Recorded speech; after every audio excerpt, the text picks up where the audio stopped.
बड़ा ताज्जुब होता है कि आप जानवरों का इस्तेमाल करते हैं। Actually, they are the special. दरअसल जानवरों से बेहतर ये काम कोई नहीं कर सकता, इसीलिए हम उन्हें काम पे लगाते हैं। वो कैसे?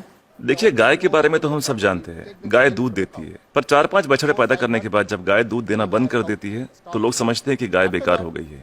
इसी तरह लोग कचरे को भी बेकार समझते हैं, पर माइनस और माइनस के मिलने पर ही प्लस बनता है। To minus always plus. बस इन दोनों चीजों को साथ में जोड़ने की जरूरत है। And every 4 hours we collect in the इसलिए हम सब्जी मार्केट से हर 4 घंटे में बचा हुआ माल उठाते हैं। fruit mandis.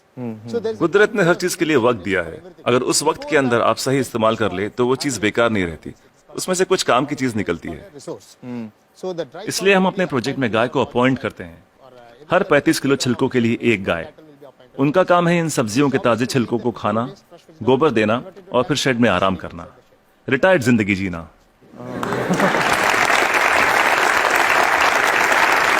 within 8 hours time. सिर्फ 8 घंटे में सारा कचरा घट के गोबर के रूप में 1/4 हो जाता है, The entire waste. और इस गोबर में काफी मात्रा में ईंधन वाली मीथेन गैस होती Once the है। dung comes out. हम तुरंत गोबर को बायोडाइजेस्टर में डाल देते हैं, इसमें से मीथेन गैस निकल जाती है और हमें बिना मीथेन के गोबर का एक घोल मिलता है। Methane free cow dung slurry will come out. Immediately इसको हम तुरंत केचुओं के हवाले कर देते हैं। eaten by them and just केचुए उसे खा लेते हैं और उनके पेट से जो बाहर आता है उसे कहते हैं vermi cast. that's called vermicast. ये दुनिया की सबसे बेहतरीन खाद होती है। दुनिया की सबसे बेहतरीन खाद। इसे ब्लैक गोल्ड या काला सोना भी कहा जाता है। It can be directly. खेती के लिए बहुत अच्छा है। अगर बैक्टीरिया वाले तरीके से खाद बनाएं तो इसमें 45 दिन लग जाते हैं। और यहाँ देखिए, सोमवार की सुबह 6 बजे माँ सब्जियां काटती है, 9 बजे गाड़ी आकर उसका बचा हुआ हिस्सा ले जाती है, 10:30 बजे हम वो गाय को दे देते हैं, शाम 6 बजे तक गोबर निकल आता We are है। getting the cow dung ready. Put in the biodigester में गोबर से मीथेन निकाल ली जाती है और उसका घोल बचता है, उसे केचुए खा लेते हैं और तीसरे दिन सुबह तक यानी 72 घंटों से भी कम समय में ब्लैक गोल्ड मिल जाता है। खाद बनाने का ये दुनिया का सबसे तेज तरीका है, कोई मशीन ये काम नहीं कर पाएगी, वो भी बिजली का इस्तेमाल किए बिना। देखिए, आपके पास जो मोबाइल फोन है, चार्ज न करो तो बेकार है, टेक्नोलॉजी फेल हो जाती है, लेकिन गाय जो भी खाती है उससे एनर्जी बनाकर हमें देती है और गाय को रोज चार्ज भी नहीं करना charging पड़ता। the cow every day. और दूसरे जानवरों का इस्तेमाल कैसे होता है? मसलन मुर्गियां क्या करती हैं? जो सड़ी गली चीजें गाय को नहीं दे सकते उसे हम सीधा कॉम्पोस्ट पिट में डाल देते हैं, पर वहाँ उसमें मैगेट्स पैदा हो जाते हैं। Will come out. मैगेट्स मतलब वो छोटे छोटे कीड़े। छोटे कीड़े, ये कीड़े मुर्गियों को बहुत पसंद हैं, चुन चुन के खा लेती हैं और बदले में अगले दिन सुबह बेहतरीन अंडे देती हैं। जो लोग कीड़ों को देखकर मुंह बनाते हैं वो अगली सुबह उन अंडों से बने ऑमलेट को बड़े मजे लेकर खाते हैं। No technology can do this. कोई टेक्नोलॉजी, कोई मशीन ये नहीं कर पाएगी। No machine in the world. दुनिया में ऐसी कोई मशीन नहीं बनी जो कीड़े खाए और अंडे दे। बिल्कुल ठीक, बिल्कुल ठीक। But the chicken role also लेकिन हर चीज में जहाँ कुछ खूबियां होती हैं वहाँ कुछ खामियां भी होती हैं। positive and negative. Okay. मुर्गियों के साथ एक परेशानी है, आप चाहे पूरा दिन उनसे काम ना लें, आराम करने दें, In the daytime, फिर भी वो रात को काम नहीं करेंगी। time it never work. तो रात को कौन काम करता है? For that रात we को हमें मेंढक को काम पर लगाना पड़ता है और वो सिर्फ नाइट ड्यूटी ही करते हैं। कुदरत का करिश्मा है, एक दूसरे की कमी को पूरा कर देते हैं, ना तनख्वाह मांगते हैं, ना बोनस, ना यूनियन बनाते हैं, ना हड़ताल करते हैं, बस अपने अपने काम में लगे रहते हैं। सही है, सही है। तो मुझे बताइए कि ये बतखें क्या करती हैं? duck's favorite food. बतख का पसंदीदा खाना है मछलियाँ। अब मछली बाजार का कचरा म्यूनिसिपैलिटी के लिए सरदर्द होता है, पर वही मछलियाँ बतख के लिए दावत हैं। तो अगर आप हर 3 घंटे में मछली बाजार का कचरा उठा के बतखों को दे दे तो ये तुरंत हजम कर लेंगी।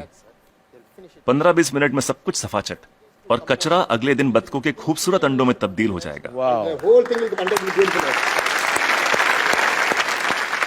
Normally the ducks will lay आमतौर पर बतखें हर महीने 8 से 10 अंडे देती हैं, लेकिन जब हम उन्हें मछलियों और दूसरे नॉनवेज की खुराक देते हैं तो 24-24 अंडे देना शुरू कर देती हैं। ओह, and if I have 20 ducks then multiplied by yeah, we have हम हर 11 मादा पे एक नर बतख रखते हैं। duck on one male duck. why 11 female and 1 male? हमें तो अंडों से मतलब है, एक ही नर बतख काफी है। तो ये जानवर आपके लिए बहुत अहमियत रखते हैं। They are the people doing जी बिल्कुल, इनकी वजह से ही तो इतने बढ़िया नतीजे मिल रहे हैं। तो इस वक्त आप किसी प्रोजेक्ट पे काम कर रहे हैं? yeah, right now I'm working with Coimbatore. फिलहाल कोयम्बतूर में काम चल रहा है, डिस्ट्रिक्ट रूरल डेवलपमेंट एजेंसी के साथ। हम 10 ग्राम पंचायतों का काम संभाल रहे हैं जो एक म्यूनिसिपैलिटी के बराबर है। It's equal to one municipality. एक गांव में तो मैं समझ सकता हूं कि ये हो सकता है, क्योंकि वहां पर छोटे पैमाने पे करना है, लेकिन अगर बड़े पैमाने पे करना है, जैसे किसी शहर में करना है, आपका जो तरीका ये मुमकिन है? बड़ी म्यूनिसिपैलिटियों की दिक्कत यह है कि शहरों में जगह कम होती है, पर हमें कचरे को 100 किलोमीटर दूर ले जाने की जरूरत नहीं। ये काम हर वार्ड में होना चाहिए। इसलिए डिसेंट्रलाइज मेथड अपनाना बहुत जरूरी है। छोटे छोटे स्तर पर करना चाहिए। Decentralize method. लोग हजारों टन कचरे से एक साथ निपटना चाहते हैं, पर यह सोच ही गलत है। अगर मैं आपको एक बड़ा कटहल दूं, तो आप उसे एक साथ एक बार में खा सकते हैं, लेकिन अगर उसके छोटे छोटे टुकड़े कर दें, तब खाना आसान हो जाएगा। इसलिए हर 2 किलोमीटर के रेडियस पे SLRM सेंटर होने चाहिए। SLRM सेंटर क्या होता है? Solid and liquid resource management centre. तो हर 2 किलोमीटर पे ये सेंटर होना चाहिए। जी, डिसेंट्रलाइजेशन एक कामयाब तरीका है। साथ ही कचरे को अलग अलग इकट्ठा करना भी बेहद जरूरी है। मिसाल के तौर पर सलून में से सिर्फ 6 तरीके का कचरा निकलता है। वो क्या है? महिलाओं के बाल, पुरुषों के बाल, ब्लेड, क्रीम लगे हुए पेपर या टिश्यू, आफ्टर शेव, कॉस्मेटिक्स वगैरह के डिब्बे और कुछ बचा हुआ खाना और फूल वगैरह। Some flowers, other things. So we don't. हम नहीं चाहते कि ये चीजें बाकी का कचरा ले जा रहे ट्रक में मिलाई जाए। So one way इसके लिए अलग गाड़ी होनी चाहिए।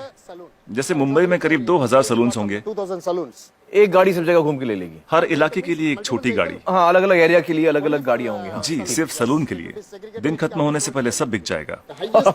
आज की तारीख में दुनिया का सबसे कीमती कचरा है महिलाओं के बाल। 2500 रुपए प्रति किलो। वाह वाह।